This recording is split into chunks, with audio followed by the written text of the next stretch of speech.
Welcome, ladies and gentlemen, whether you're here live or whether you're listening to the recording, to step number 5 of the This Is It 10-step system to building your LifeWave business. My name is Tim Wagner, and it's my pleasure to share with you these steps on behalf of the 333 team here. And this is It 10-step system, but we're breaking it down into bite-sized chunks. So in step 1, we went through determining your why in 3 easy steps. In step 2 was your goals in 5 simple steps. Step 3 was making a commitment to yourself. And step 4 was building your list as your asset. Now, if you haven't gone through those first 4 sections and you're listening on the recording, stop now. Go to those first, because step number 5 leads on from them. And if you're here watching live, you're welcome to watch this, but I'd strongly encourage you to understand how it's all interconnected. Go back onto the YouTube channel of the 333 team and listen to steps 1, 2, 3, and 4. So today we begin by talking about contacting and inviting. This is where the real rubber hits the road. What is often called income producing activities. We've gone through theory, we've gone through some psychology, we've gone through dreams and goals and all these absolutely amazing things. But in the end, we want to do the things that's going to lead to the money in the bank, lead to impacting people, getting people patched. So the time to begin impacting others' lives is starting right now. But before we do, we're just going to hear from Devin and Sarah Robinson.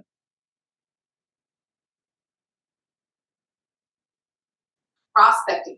How am I going to prospect this now, right? We're in this transition of change. Patching, we got to patch. For me, patching is prospecting. I'm just not running around slapping patches on people's backs and not knowing what I'm doing. Patching is prospecting. What is prospecting? It's not sending out massive text messages with links. It's not going on Facebook and throwing it all over your Facebook. It's picking up this bad boy and putting it to your ear and making a phone call. It's moving your mouth and physically talking to someone, whether on the phone or in person. So you want to make sure you are physically talking to people, because people know you care because you took the time to reach out and communicate with them, something that you're really excited about. And so I always share this with people all the time. It's a daily activity for Sarah and I that I don't do LifeWave. When I wake up in the morning, I don't leave my house to do LifeWave. I do LifeWave when I leave my house. Where do I do it at? Ace Hardware, the grocery store, my son's baseball field. When I see people, you know what they're telling me? Hey, Devin, next time you come to the field, make sure you bring me some of them patches. I heard a lot of great information about that, Devin. And so who am I looking for? I'm looking for friendly. I'm looking for happy. I'm looking for like-minded people that are what? That are entrepreneurs, right? That want more than what they want. And it doesn't matter what business that they're in, guys. Everybody now, we're all experiencing the same climate. And I share this. Guys, private school's expensive, college is expensive, groceries are expensive, gas is expensive, interest rates are expensive. My taxes went up $1,500 last year on one of our houses. Taxes are expensive. Everybody on this call, we're all in that same, we're all paddling. But who do I want to lock onto it? Who is like that person that Sarah and I can't wait? You know what? It's those friendly, like-minded, mutual people that are what servants, that live people that are fun to be around. That's the people that I prospect. And like change, like I said, like our blueberry farm, what we were doing wasn't working, right? We were sinking. Not saying we're doing that, we're blowing up. But for us, there are changes that are happening that are beyond our control. We can't control it. These changes just happen. And you know what? We are on a team and with a company, they didn't hesitate. They got our back, okay? Right. To change, to improve is to change, and that's exactly what we're doing. This is actually terrific news. When the powers that be are paying attention, that means that your product is actually working. It actually works, because if it didn't, they could give two smokes about what we're doing, all right? And I'm grateful for David Smith for taking action and to make our company bulletproof, because I want to build this for a long time, and I don't want anybody coming in my way or stopping this growth, and that's exactly what they're doing. They're protecting us. Wow, there's a lot of a powerful message in there. So let's break some of this down. They're talking about inviting people. They're talking about speaking and prospecting to everybody all the time, all over the place. But we're going to bring it in and take you as a new brand partner and saying, how do you actually begin talking to the people that you already know? Well, the start is your list. We went through that before. Have you written your list of 100 names? And if you have, what now? There are numerous ways that you can meet and qualify and invite individuals who are interested in improving their health and also looking at additional sources of income, like you've just heard. So you can be thoughtful, you can be attentive, you can be sensitive, you can listen to what people's needs are. And when you listen to what their needs are, that's when the doors begin to open automatically for you. I remember when I first started in network marketing many, many years ago, this guy here was one of the most terrifying devices I'd ever come across. It was heavier than Thor's hammer. Anybody recognize that and think, yeah, why do I break out in a sweat when I'm going to speak to somebody that I know? Why do I start shaking when I'm going to talk to a good friend of mine just because it's about LifeWave? It's okay. That's how we all start. So slow down, take the pressure off, take a slow, deep breath. You make dozens of calls every single day, more than dozens every single week. This is all that you're going to be doing. So here's a couple of pointers for you. And I'm going to be sharing a number of scripts as well. So that's why it's recorded. So you can pause, write these scripts down and use them. But I'm going to open up with a very important point. Now, Chris often speaks about this when he says, speak, don't text. True leaders, people who grow big businesses and experience success, they rely on people, speaking to people and getting them in front of Zooms, in-person meetings with their upline. And it starts with speaking, not typing. When you want to share your passion, you're sharing about X39, you're sharing about the brilliant business model that we have. Can that energy come across if you're sending a typed message? Or does it come across if you send a voice note or you phone your friend? If you text your friend and you say, hi, I've got something really important that I want to share with you. When can we talk? Well, that's fine. But you're not going to speak to them about why you want to talk to them on a typed message. That you want to do using the power of your voice. If they come back to you when you send them a message, say, what is it? Say, that's why I want to talk to you. Again, talking, in-person, Zoom meetings. Those are the magic ones. And if you're only typing messages and you're not getting results, this could be why. So once you speak to somebody, this is when you find out that they're interested. Now you're going to start sending them about technology or the doctor's reviews or the patents, but you're not going to talk to them about it over the phone. You're going to allow the system to do that for you. So here's 5 things, and this is where you take your pen out. Here's 5 top tips for how you can start out. Ready for these? Number 1, your goal is not to sell. Your goal is to share stories and invite people to experience an exposure. What's an exposure? It is where somebody else is doing the work for you and explaining it. I've got somebody here playing with their whiteboard. Please don't. Thank you very much. So back onto here. Your goal is not to sell. Your goal is to invite. And leaders repeat this over and over again. The conversation isn't about convincing somebody to join you. Your job is purely to invite them to find and see information. So when you're inviting somebody to see an exposure, this can be a virtual presentation, a live one, a live Zoom meeting. You're sharing a video. This is LifeWave, explaining about X39. An in-person coffee chat. You've got a little PDF on your phone. You sit and you scroll through the slides. Or an in-person event. Let the tools do the explaining for you, because this is also how you're leveraging your time as well. The simple mindset is, my job is just to get people to have a look. The more people that you help to have a look, the more numbers you're going to go through. It's going to get you to the next level that you seek. This way, you're removing the pressure and you can relax into the conversation, because your job is only to help them take a look. The second step, be short, be clear, and be concise. If you've got a goal to speak to 2, 3, 4, 5 people a day, and you're holding 15, 20-minute conversations, do you think that's a little bit taxing and overburdened? Well, long explanations also kill the curiosity. Not only your energy and your time, but you're perhaps talking people into interest and then completely outside of it again. The top recruiters invite with a brief invitation to raise intrigue, get somebody's interest. So you'll talk about an opening. You'll give them a quick reason for the call, and then you'll invite somebody to take a look at this. Now in LifeWave, the power of what we've got here is the stories. You've got your own story if you've been patching for a while. But if you haven't, share other people's stories. Share your upline, the person who introduced you. Share their story. You may say something like this. Hey, John, I've only got a minute, but I've come across something really interesting that I'd love for you to have a look at. Can I send you a short video and you tell me what you like most?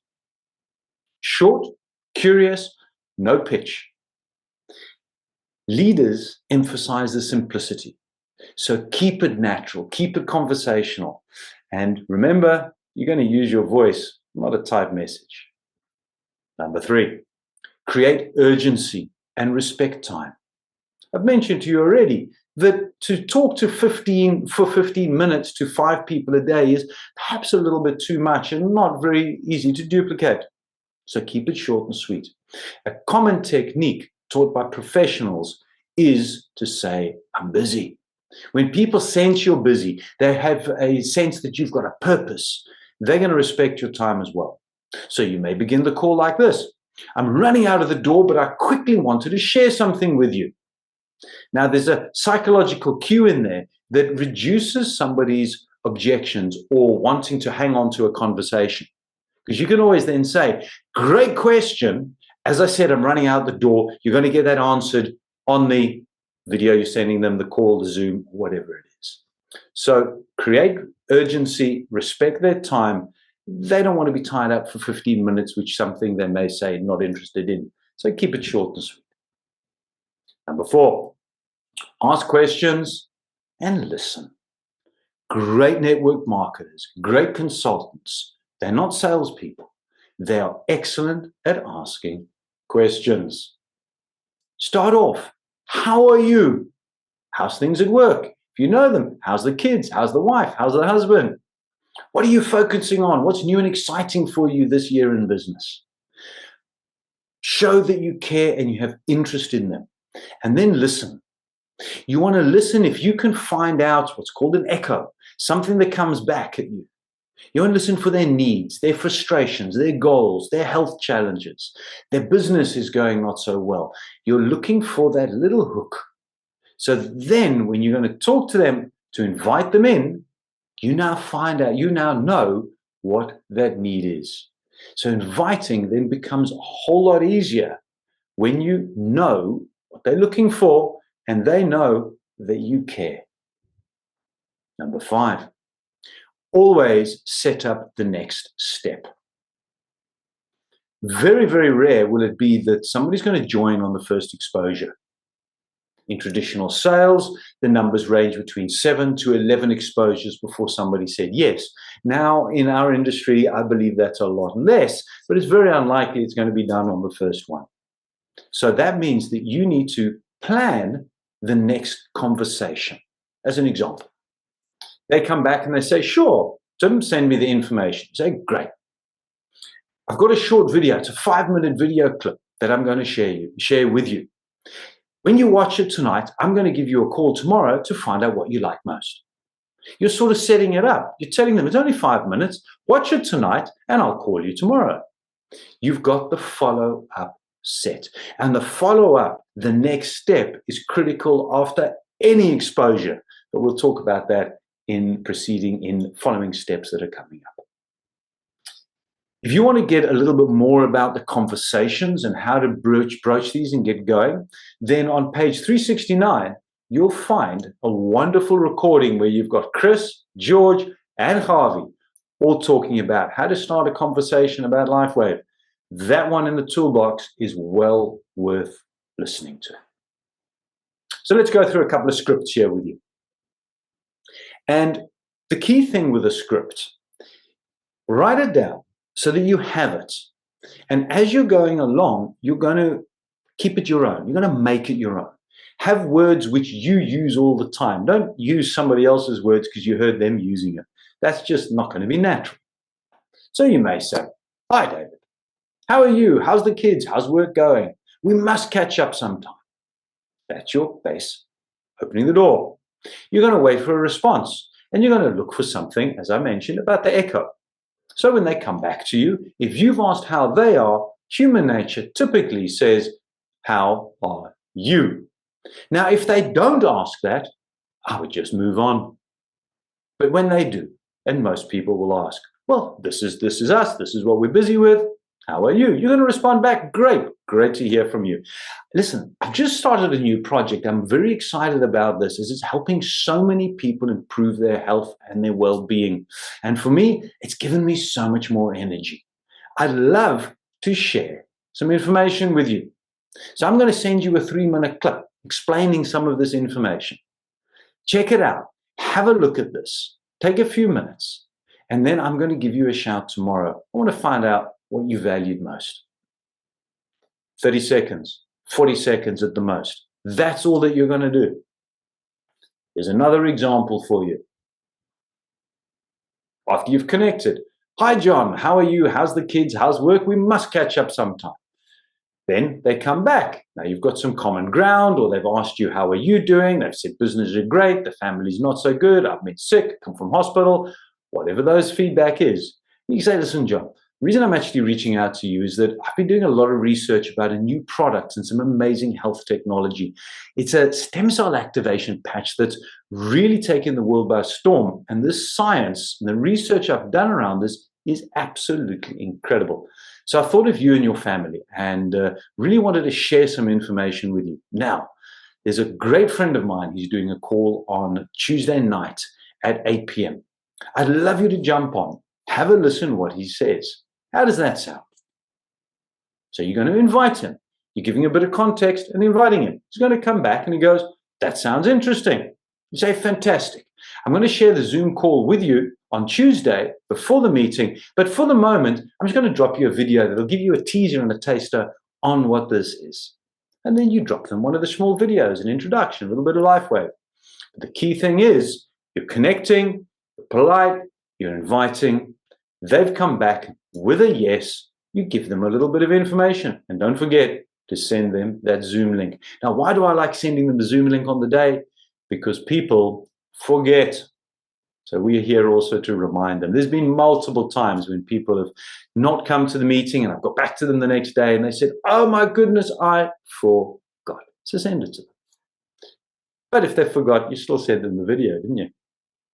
Now, if they come to you after you've given them the initial invitation, they come, "Well, what is this?" You say, "That's a great question. Now, I'm new at this. I'm doing my research, but this is exactly why I want you to join the call, because we're both going to find out directly from somebody who knows a lot more than me what's happening." Avoid answering the question. Now, remember, we're looking for people who are looking. So a simple way to find out if somebody's looking is to discover their why. That's the reason that they may be looking. And it could be health challenge, it could be business, they're looking for more income. It's that back to that echo. But if somebody's not giving you a response back, move on. We've all got, after all, hundreds, if not thousands of numbers in our phone. There's another very successful way of connecting with people, especially those you maybe don't know so well. So you're starting a conversation with them. I do a lot of networking, a lot of connections with people through LinkedIn or Facebook. Now, I don't know them. So there's a formula called FORM, F-O-R-M. And this way, it can keep you structured that you can, in a very short period of time, find out a lot about that person. Because in the end, we want to be controlling the conversation by asking those key questions. So let's go through this. The F stands for family. You're going to open up and ask them about their family. wife, the kids, are they married? Have they got children? So you're getting that connection. How are they doing? The kids are older. Are they at university? They're studying. You're connecting. People love sharing about themselves. So give them the opportunity to. The next is find out about their occupation. What do they do for a living? How long have they been doing it? What excites them about it? Why are they doing what they're doing? And then give them a compliment. People love being complimented. If you've got somebody who's a very eloquent presenter and talking very nicely and they're a teacher, you can say, wow, I can really see how the kids will relate to you. That's amazing.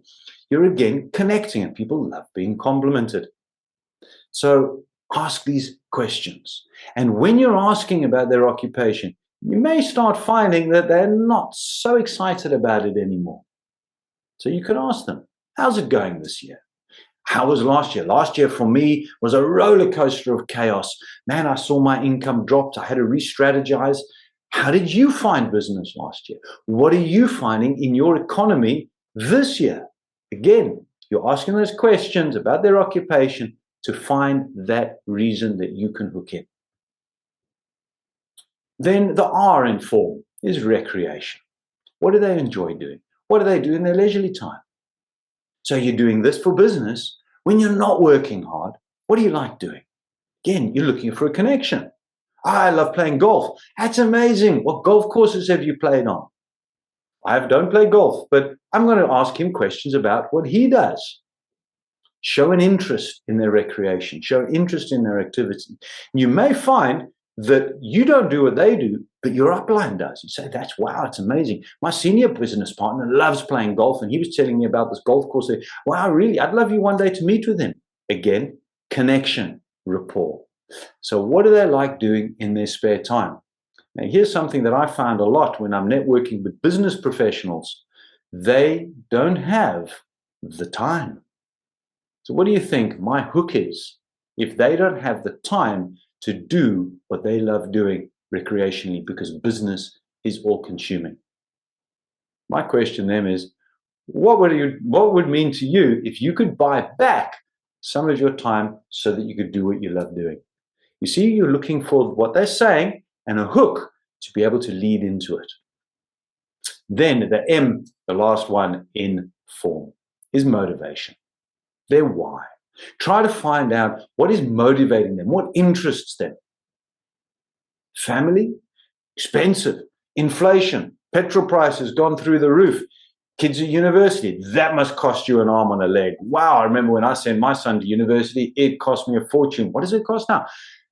Dig in. They go, sure, yeah, it's real pressure. Well, what if you made an additional income stream, $1,000, $2,000? Would that make a difference? Again, you're finding a why. So delve into the motivations.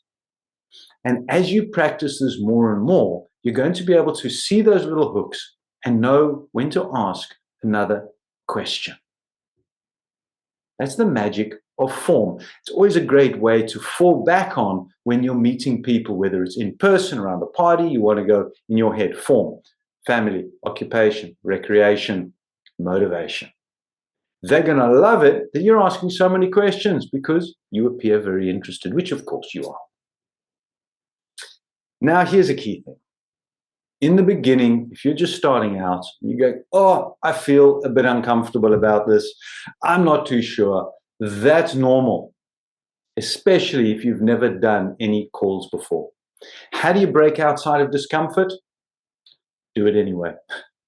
The more you do it, the more tolerance you build up, the more thick skin you get that when somebody says, it's one of those pyramid things, or I'm not interested, or Tim, you're mad, or how can you do any of these things? You know what? Over time, you build up thick skin and you just go, next. And that's fine, because we're not looking for everybody. We're looking for people who are looking for us. Remember, no one's watching you. No one's judging you. So just be you. After your call, they're not thinking, what a crazy person or whatever it is. They've moved on to the next thing. So stand up. Grab your phone. Phone them. Leave a voice note. These days, voice notes on WhatsApp is very good business etiquette. 5 years ago, it was unheard of. We've got technology on our side, which makes it so much easier. And you're welcome to send a voice note and then go, that was horrible, delete, and do it again. You've got that in your arsenal for tools as well. So take a slow, deep breath. Smile. Yes, smile, because a smile can be heard and felt on the other side. And just make that call. Send that voice note. Remember, you're not here to sell. You're here to share stories. So keep it short, keep it simple. Let the system and the presenters and the slides and the videos do the heavy lifting for you. Create some urgency in the calls. Ask questions and always set that follow-up so that they know that you're going to actually be calling them. And then the key thing is phone them, message them exactly at the time that you say you will. Someone out there needs what you have to say. It needs to hear what you have to say. So you be the person to share this with them. Because if you don't, somebody else will. The next step, number 6, is 4 ways to share the opportunity or the different exposures. So now you've invited somebody to an exposure. What is an exposure count? And how do you actually get them to see this? My name is Tim Wagner. It's a privilege and pleasure to be sharing on behalf of the 333 team. Thank you very much, and I'll see you in step number 6.